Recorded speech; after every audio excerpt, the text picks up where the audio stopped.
We've had some announcements recently. So within CIG, we partnered up with Firesprite, and we've basically allocated 10 staff within Firesprite as resources that we can use on this mode specifically. Now, there's all kinds of challenges when it comes to directing a game internally, having external resources working with you on given product, and that's why again we've got some internal staff to CIG that are working directly with Firesprite. Some of those include myself, Rich, even some people out of the actor feature team. Jens helps out. Rob Johnson from the PU team reviews some of that stuff coming in as well. So there is some internal support that happens with Firesprite. But again, it's just 10 people. It is definitely not the entirety of the Firesprite studio. They've got lots of projects that they're working on internally.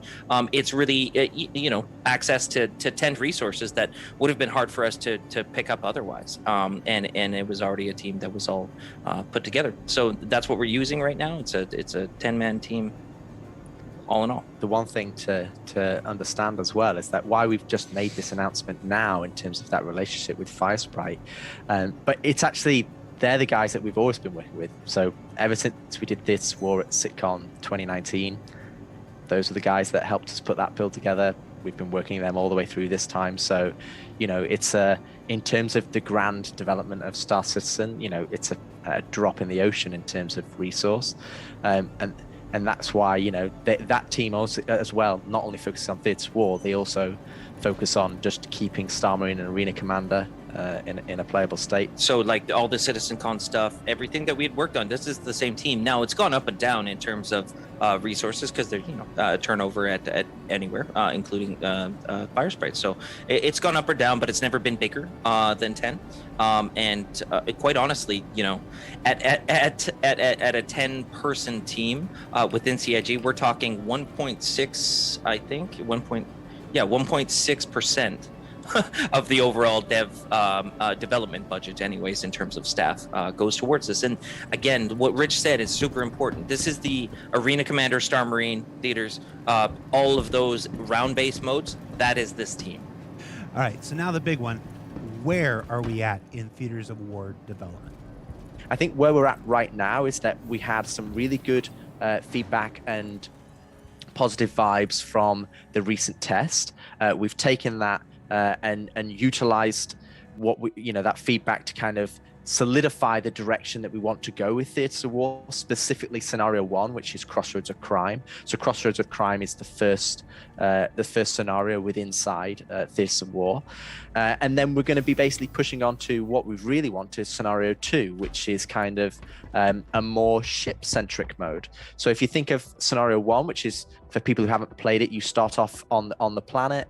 You start off not in ships because there's AA turrets that basically shoot the ships down, and you see those AA turrets shooting the ships as the Valkyries are coming in.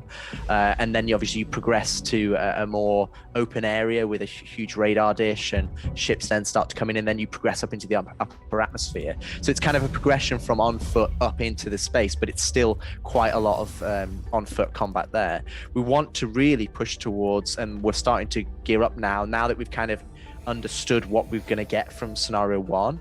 Now we want to explore what we're going to get with Scenario 2, where the needle is more shifted towards what is basically unique about Star Citizen in terms of the ships and the multifaceted ship gameplay, in terms of it's not just dogfighter versus dogfighter. It is a multi-crew ship versus a large multi-crew ship versus a single-seater versus a dual-seater versus people on foot shooting those ships. So we're pushing towards more of the ship-centric ideas alongside the ships themselves, but also for the on-foot people to be more involved in space, so in EVA and EVA combat and around that area. So what we want to do as well is we want to start integrating into the features that we've been pushing live to Star Citizen. So tractor beam, for example, we've got we've got mounted guns that we're pushing live, and trolleys, and manipulation of entities from one place to another. So that's where we're starting to come. We're working on healing right now in terms of being able to revive people who've gone into a down state, so you don't immediately just die and respawn. Actually, you could die or go into a down state.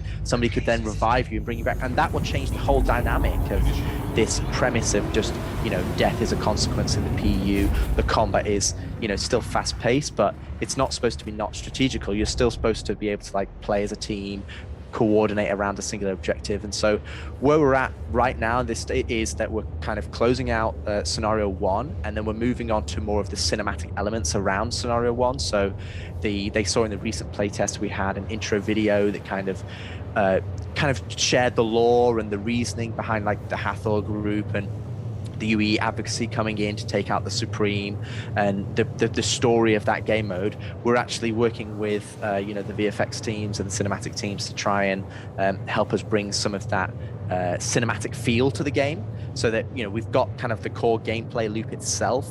Obviously we're still, as a whole company, across all 3 games in terms of Star Citizen, Arena Commander, and Squadron 42.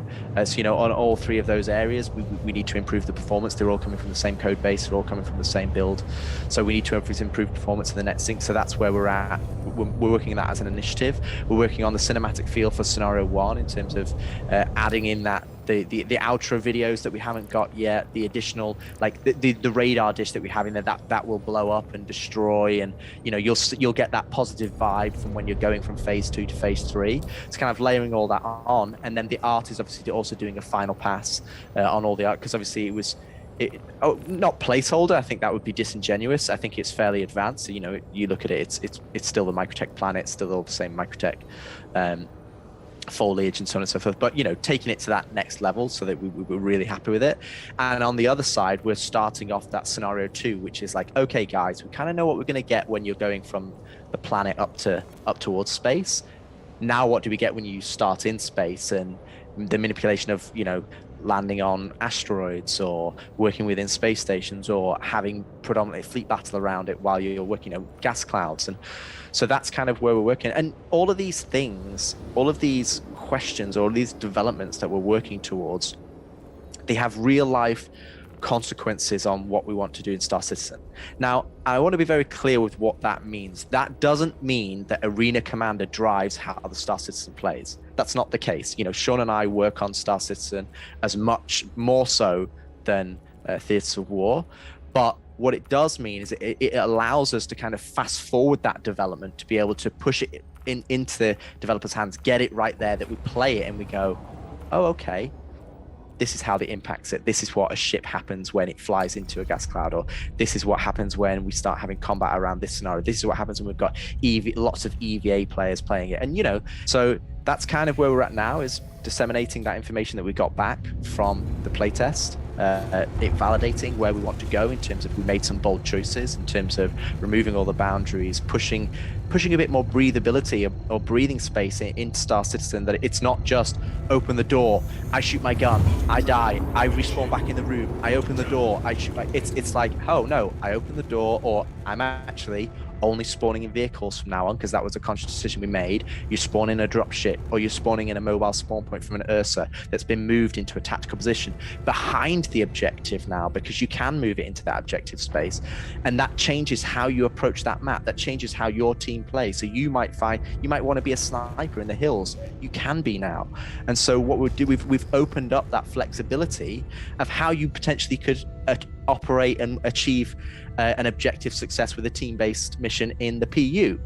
Now, and it's about the Theatres of War element there is about seeing that future picture of what we want Star Citizen and how we want that the combat to feel and play, and then bringing them both up so that they're at parity, so that we do have, as Sean says, this distillation of that 30-40 minute experience of Star Citizen. And to extend on that, if I even can a little bit, what Rich had mentioned being very and how I term it is being very tip of the spear with a lot of the stuff that we're trying to do. It's meant to highlight issues early, long before we ever really want to run into this within the PU. And a great example was our very first Evocati test that we had done with theaters. Right, the performance was really brutal. Like we were working hard trying to get that performance up to where it needed to be. But in terms of, any game running at 20 frames, 25 frames even, that's tough to play. That's tough to play combat. That's tough to play anything that isn't fairly passive or whatnot. So you tend not to, I'm not saying you don't deal with it, but it becomes less of an issue if your game doesn't necessarily require it. And I would argue that every game requires at least, 30 to 60 frames. And, I don't think anybody in Star Citizen disagrees with that. But what we were able to do was just between the two tests, and something happened between the two tests too. But between the two tests, we almost doubled the frame rate, because that's mainly what we were working on. But very little of it was a theaters thing. It was all to do with a ship component update, an actor, one of the characters updating. A lot of it doesn't come down to GPU or even the assets that are in there. It's just the systems that we've got, and putting them under load, putting them under stress is basically making them all happen, because quite arguably your game's not running at 30 frames a second if the guy's just standing there, and there's not a whole lot going on. The game is happening when you're playing it, when you're shooting, when you're getting shot at, when you're running around, when you're spawning, that's when stuff is happening. So we try to be very tip of the spear. So what happened between those two was Xenothreat, and actually, Xenothreat would have suffered a lot worse performance had we not been in there, trying to make some adjustments and really just calling out all the different systems that are spiking and that we've got to do something about. So being able to replay and have this analytical environment for us to do this is super important. But it also comes down to the gameplay stuff itself, as Rich was talking about. Healing, we are able to do that right away.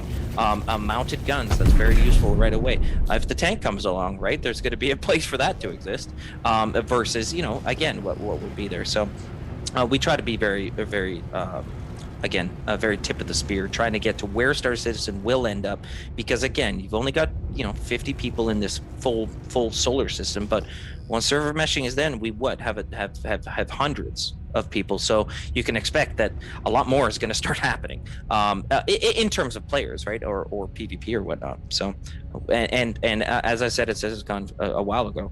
It's got to be fun when we get there. It can't be, we just get there and we're like, oh, holy crap, performance is really rough, or oh, holy crap, that ship's too good, or whatever. It's a very symbiotic relationship between Star Citizen and Squadron and Arena Commander and Theaters of War, and that's one of the ways that we can do this cross development between the different platforms. Honestly, I think a lot of it has to do with the structure and the way we're approaching this. Again, we've got Firesprite working with us, working with Rich, day to day. But Rich is also running an entire pillar, and then we're also working with John, who is also running an entire pillar on the ship side. But the beauty of it is, because we're working on this mode, we've got basically a game team that works on the mode. Then we've got the two main pillars that contribute to that mode. So that's vehicles and that's actors, or big characters, let's say. And both of those go into this mode. So because we're working on that and they're working on that for us, it's perfect. It all aligns. So really, we're able to make some pretty decent progress on a lot of these features, because of the way that it's set up. But it's a lot of work. It's a lot of work, because not only are you, again, running 3 teams, but you're running a third-party external team that really is taking direction from us on the design, on the art, or whatever, and delivering on it. And they've been doing great. All right, so we've got what, we've got who, we got where. Let's talk about why. Why, after all this time, is the testing group so small? Why is it just internal play tests and Evo Kati? Why don't we just open this up to everybody? First off, we get feedback internally from the people who make Star Citizen, because they don't on a day-to-day basis play it, so it means that we can utilize people to come and play the game, and gives them a bit of fun. They can come and enjoy playing, shooting each other. That's fun. It's good to have a bit of blow a bit of steam off in the day. So everybody who is a game developer, I pray that they like games, and if they don't, they should give up the position. It should be mandated that you give up your position to somebody who does like games. But anyway, so on that front, it's good that they're the first bastion, they're the first gateway for us to be able to get feedback from. And the people are super passionate about Star Citizen, and they're super passionate about what we're doing. So it's incredible amount of feedback that we can get back. So they're the first gateway that we have to get back. So we go, okay, let's see what the 700 odd Star Citizen developers say about it. Then when we go to Evocati, obviously Evocati are our they're the top gun, should we say. They're the 1% that are able to come and help test the game mode, and they understand that the performance might not be the best, that they might run into crash bugs, that there might be these issues that they're going to run it, or they might have to jump through hoops or copy their account over or do XYZ to be able to play the game. And and it is a specific window on a Saturday or a Sunday or to go and do that. And that's an incredibly valuable asset to use to be able to get that information.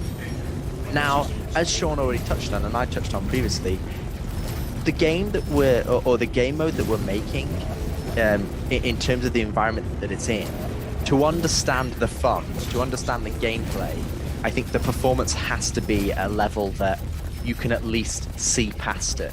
You can at least go, okay, I see what they're trying to do here, but I'm walking over a bit of hot coals to get there. So, maybe the audio is not that great, or the balance of the weapons is not that great, but they know that the balance is intrinsically not that great in this area in Star Citizen, or, they know that we've disabled missiles or whatever. So, and I think when you have to caveat a lot of what you're trying to achieve, like healing's not in there, or mounted gun's not in there, or the tank's not in there, I think when you have to caveat a lot of the gameplay, going to a wider audience is always a risk because the reason is not why we're going wider. The reason is, why do we do these tests in the